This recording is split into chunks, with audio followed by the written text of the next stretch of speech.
Magandang gabi po, Luzon, Visayas at Mindanao. Nagbitiw bilang Senate President si Senador Juan Miguel Zubiri matapos umanong hindi makasunod sa instructions ng mga nasa kapangyarihan. Aminado si Zubiri na masama ang loob sa nangyari na posibleng nag-ugat niya sa isinusulong na charter change at pagdinig sa tinaguriang PIDEA leaks. Pasunod niyan, idineklara bilang kapalit si Senador Chis Escudero na nag-iisang ninominate sa posisyon. Nakatutok live si Mav Gonzales. Mav. Vicky Maris Emil, sa huling linggo ng Senado bago ang mahabang break ng Kongreso ay narepaso nga ang liderato at sa ilalim ni bagong Senate President Escudero ay mukhang mawawala na raw ang usapin ng charter change. Our leadership, the Senate has seen some of the best approval. Sa kalagitnaan ng sesyon ng Senado kanina, nagbitiw sa pwesto si Senate President Mig Zubiri. I have never dictated my position on any of you. You know that. I've always supported your independence, which is probably why I face my demise today. I failed to follow instructions from the powers that be. Simple as that. I've listened to all my colleagues throughout my Senate presidency. And again, I listened to them today. As we head into a new period for the Senate, I fought the good fight. If I've ruffled some feathers in doing so, then so be it. Hindi ko tinanggap ang pagiging Pangulo ng Senado para lang hayaan na bumagsak ito. Today, I offer my resignation as Senate President of the Republic of the Philippines. Inisa-isa ni Zubiri ang mga nagawa ng Senado sa 2 taong pamumuno niya, kasama na ang pagtutol ng Senado sa People's Initiative para sa charter change noong Enero. I have put myself on the line to shield the Senate from all attacks, particularly from efforts to diminish the powers of this institution as the country's last bastion of democracy. In January, we fought against the dreaded People's Initiative, which would have destroyed this very institution I'm standing here right now. God knows what I had to do to defend this. Si Senador Ronald Bato de la Rosa hindi napigilang maiyak habang nagsispeech si Zubiri. Pagkatapos ni Zubiri, isa-isa ring nagbitiw sa pwesto ang liderato ng Senado. Ninominate si Senador Chis Escudero bilang bagong Senate President. Walang ibang nominado kaya idineklarang panalo si Escudero by acclamation. The election of Senate President Francis Chis Escudero is hereby recognized. Congratulations, Senator Francis Chis Escudero. Kasama ni Escudero ang misis na si Heart Evangelista nang manumpa sa pwesto. My hats off to you, Senate President Zubiri.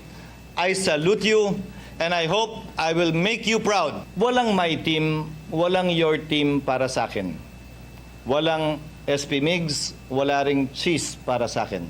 Ang tingin ko sa bawat isa sa atin ay mga miyembro ng nag-iisang Senado. Inihalal na bagong Senate President pro tempore si Senador Jinggoy Estrada, habang bagong Majority Leader si Senador Francis Tolentino. Mananatili namang Minority Leader si Senador Coco Pimentel. Si Zubiri magiging Independent Senator daw, pero nangakong tutulong sa bagong liderato. Papalitan din ang chairperson ng ilang komiting na bakante. Si Zubiri, aminadong masama ang loob sa nangyari. Noong Wednesday, nalaman ko may kinakausap po sila, nagkikita-kita po, nag-uusap-usap po sila ang kabilang grupo. And yun, nag-umpisa na po. So, nagbabantayan po kami nung weekend and medyo masama ang loob ko dahil meron pa mga nagte-text sa akin, we're with you, full support po kami. Kami po ay, 100% sa iyo. Wala pang isang araw, wala nang nagawa. Ang hirap talaga maging politiko. Aniya, nagsimula ito sa usapin ng charter change at tumindi lalo dahil sa PIDEA leaks hearings. I'm only presuming that is the cause because maraming nagsabi sa akin, alam mo, tigil mo ng mga hearings, ganito, ganyan, para mahirap na magsalita. Ang sa akin lang is, I must have ruffled my feathers. I'm sorry, I must have ruffled other people's feathers from my independent stance of the Senate. At hindi natigil yun eh, hindi na natigil yun. Nung sa PI pa lang, Sa People's Initiative pa lang, nung hindi po tayo sumang-ayon sa People's Initiative, dyan po na nag-umpisa eh. Hindi tayo sumang-ayon sa kanilang timelines, charter change. Dyan ko din naramdaman na medyo may mga sama ng loob. At mahirap dahil ang akin naman ay gusto ko lang po manatili ang independensya ng ating institusyon ng Senado.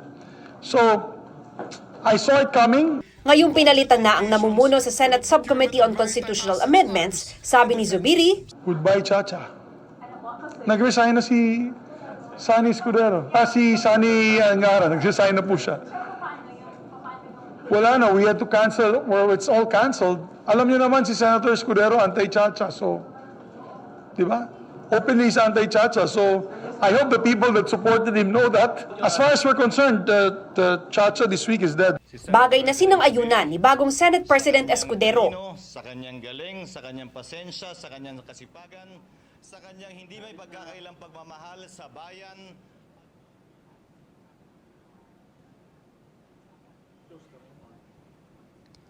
Emil, samantala sabi ni Senate President Escudero ay pag-uusapan pa nila sa mayorya kung paano aayusin ulit ang committee chairmanships. Emil? Maraming salamat, Mav Gonzales.